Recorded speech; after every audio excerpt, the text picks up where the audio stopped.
Le Flash Info avec le centre de stockage de la Manche. Et on commence avec des travaux sur la route de la Hague. Jusqu'à vendredi, les automobilistes qui empruntent la RD 901 vont devoir prendre leur mal en patience.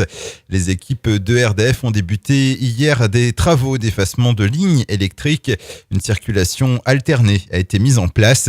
Cet axe reliant l'agglomération cherbourgeoise à l'usine Areva voit passer quotidiennement près de 12 000 véhicules.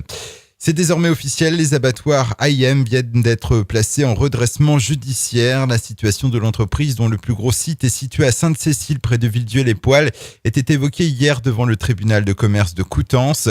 Plus de 350 manifestants ont attendu la décision, massés devant le tribunal. Selon l'avocate des salariés, l'entreprise qui emploie 600 salariés cumulerait 24 millions d'euros de dettes avec seulement 700 000 euros en caisse. 16 mois de prison ferme pour vol avec effraction et rébellion.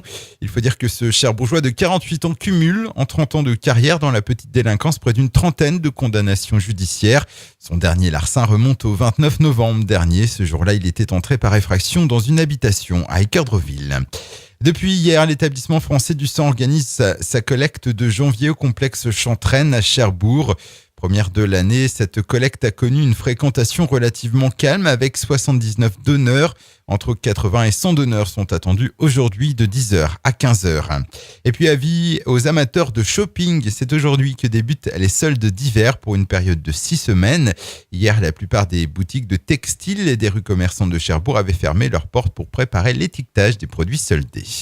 Le Flash Info vous a été présenté par Landra, centre de stockage de la Manche à Digulleville. Pour en savoir plus et visiter notre centre, 0810 120 172, coup d'un appel local.